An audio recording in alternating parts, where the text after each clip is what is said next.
2018's summer movie season was one of our biggest yet, with installments from some of Hollywood's biggest franchises, the return of some old friends, some great actions, and surprising comedies. Box Office Mojo describes the summer season as running between the first Friday in May through Labor Day weekend at the start of September. There's still a couple of big ones I haven't gotten around to seeing just yet, including Mission Impossible Fallout, The Meg, and Sicario 2. But for my end of season wrap up, I thought I could rank from best to worst all 11 movies I saw this summer movie season 2018.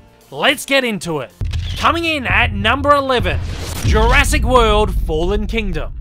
Director J.A. Bayona succeeded in creating a chilling horror movie with some great visuals and atmosphere, but in the process, I felt he robbed the Jurassic franchise of everything that made it so special in the first place. I love that the franchise was pushed in new directions, but didn't like that in the process, it was trapped into becoming a generic monster feature with cheap jump scares and almost non-stop play-by-play of dino action and none of the sophisticated storytelling and excitement of the originals. What separates this movie from what came before it is that this was a movie about dinosaurs, instead of being a movie about people. To me personally, this just meant that the picture was devoid of all the heart and soul it should have had. I don't hate this one, but it is without a doubt my biggest disappointment of the summer season 2018. At number 10, Tag. For me, Tag would have to be one of my biggest surprises of the season. On the outset, this one looked like just another dumb, stupid comedy, and while I guess it is just another pretty dumb, stupid comedy, it did have a lot of that heart and soul that I love in my movies. While a little outrageous, over the top, and repetitive at times, the movie actually had me laughing for a great deal of the runtime, and I actually really enjoyed some of the action sequences. With a really great cast, as far as fun, easy to watch comedies go, this is probably one of the best ones we've had in a while. At number 9, Ocean's 8. Say what you will about them, but I've always found the Oceans movies to be fun and entertaining and an easy way to pass a couple of hours. Ocean's 8 was absolutely no exception. I really liked the movie and I loved the cast. The frustrating thing though is that while it sets itself up as a sequel, it also attempts to break away and be its own thing. But in the process, it just struggles to find its own identity. While the movie tries to escape the shadow of the past films, it sadly just ends up emulating them. I think it's great that it retained the style of the originals, making it feel like a more organic sequel, but I'm not sure why it felt the need to practically rehash the plot and story beats of the first movie. I honestly hope the movie was successful enough to warrant an Ocean's 9, as I'd love to see what new directions the franchise could be taken in next. At number 8, Skyscraper. As far as over-the-top, generic popcorn action flicks go, Skyscraper was actually pretty great. Well, it's obviously not a great movie in the regular sense of the word, but I did have a lot of fun in this one. This is a corny action movie with a lot of predictable twists and turns, and a ton of over-the-top acting from The Rock, but the greatest thing about it is that at no point does it take itself too seriously. It knows exactly what it's doing, and it gets its job done just fine. Fun, explosive, switch your brain off action makes this the perfect summer action blockbuster. At number 7, Equalizer 2. This is a smart and sophisticated action movie with a really fantastic story, some great drama, and overall incredible performances. Though the movie struggles to find its footing from time to time and is often fairly predictable, I found that it was still able to push itself in bold new directions and really challenge itself to be, in some way, its own thing. In the process, distancing itself from the first movie in a somewhat strange yet satisfying way. This is perhaps Denzel's most Denzel movie for quite a while, with echoes of not only some of his great past performances, but of great 90s action cinema in general. Perhaps one of the best and most suspenseful action flicks I have seen in a while. At number 6, Deadpool 2. As you might know if you're a regular on my channel, I've always found the first Deadpool to be fairly overrated and certainly not as groundbreaking as most claim. I wasn't very hyped about Deadpool 2, but ended up really liking it. I actually found a deeper connection to the story and its characters than I did in the first, and the movie actually made me laugh quite a bit more too. I felt like in its own peculiar way, the movie actually had a lot more sophisticated humor. This is a movie that could have easily gone out of its way to outdo and outgross the previous entry, but actually managed to stay fairly reserved deserved, with far less poo, wee and fart jokes than I'd expected. For that, I really respect the movie and had an even better than expected time. At number 5, Solo, A Star Wars Story. Easily the black sheep of the summer season was the latest Star Wars Solo movie. Certainly not a movie that deserved the scorn it received, and certainly not one that deserved to suffer at the hands of another movie that a decent chunk of audiences didn't like. I thought Solo was a really sweet and entertaining ride, and an enjoyable visit to that galaxy far, far away. It's certainly not the best Star Wars ever, but it's certainly not the worst. I thought the movie did have a somewhat sloppy narrative and a pacing that shifts all over the place. I also didn't like some of the more forced character background bits like how Han Solo got his name, but in the end, this is just light, fun, family entertainment and never really tries to be much else. Again, not my favourite Star Wars and not one I feel I ever thought I needed, but it's a nice addition to the franchise and one whose existence I have absolutely no problems with. At number 4,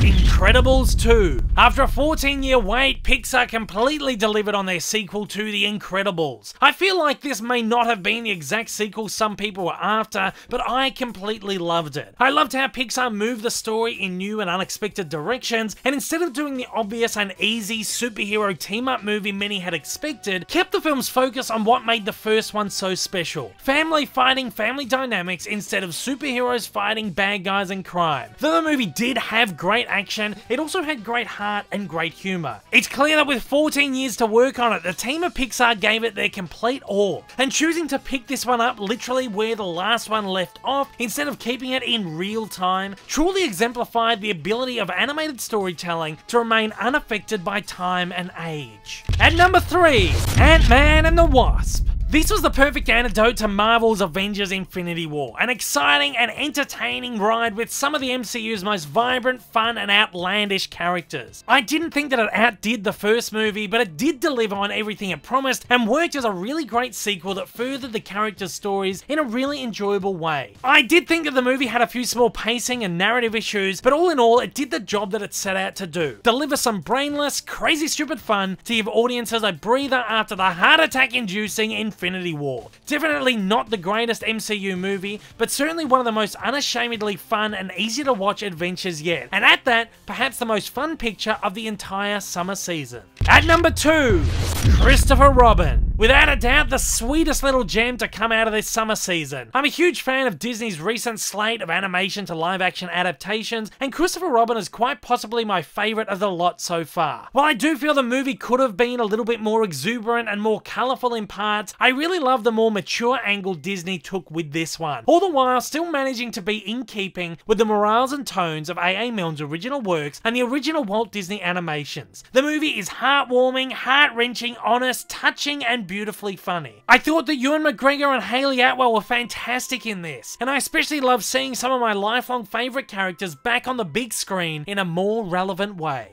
And coming in as my favourite movie of 2018's summer movie season, Avengers Infinity War. Okay, technically Infinity War should be considered a pre-summer release as it was released 1 week before the official start of the summer season. However, being one of the biggest movies of all time, the movie naturally dominated this summer season as the highest earner at the box office. Additionally, Infinity War was originally supposed to open in the US a few weeks later, but thanks to an earlier opening in international territories, US fans successfully lobbied to have the movie opened a touch earlier. So because of this, I'm absolutely considering Infinity War technically a summer movie. After a build-up of an entire decade and 18 previous movies, Infinity War was the culmination of the MCU that we'd all been waiting for. Not only is it one of the most challenging superhero movies ever released, but one of the most groundbreaking blockbusters ever made. A monumental achievement for cinema in the way it so beautifully pulled together 7 individual sub-franchises and scores of previously established characters and worlds, and managed to pay artistic respect and integrity to every single one. A great movie which strove above all odds to deliver a great story and great characters with plenty of fantastic action, humour, heart and soul. I've spoken countless times about how much I love this movie, so it's surely not a shock that this one takes out my #1 movie of the summer movie season 2018, even if it is only by technicality. And at that is my list for my top 11 movies for the summer season 2018, of the ones I saw anyway. You can check out my full in-depth movie reviews on all of the movies covered in this video on my channel now, and don't forget to to take a look at my previews for the upcoming fall and holiday seasons with my top 10 most and least anticipated ranking videos, which you can now view via the hyperlinks at the end of the video. So guys, do you agree with my summer movie ranking? Do you disagree with it? I welcome your own personal rankings in the comments below, but please take it easy on others who don't share your opinions, and don't be offended by opinions other than your own. In the end, these are only movies. If this is your first time viewing one of my videos, you like what you've seen, you'd like to see more like this in the future, then please don't forget to hit that big old subscribe button up on your screen right now, and also hit that like button down below if you're feeling extra generous. Also, don't forget to check out my many social media accounts, and please consider supporting me over on Patreon. Thanks for watching, guys, and I hope you have a wonderful day.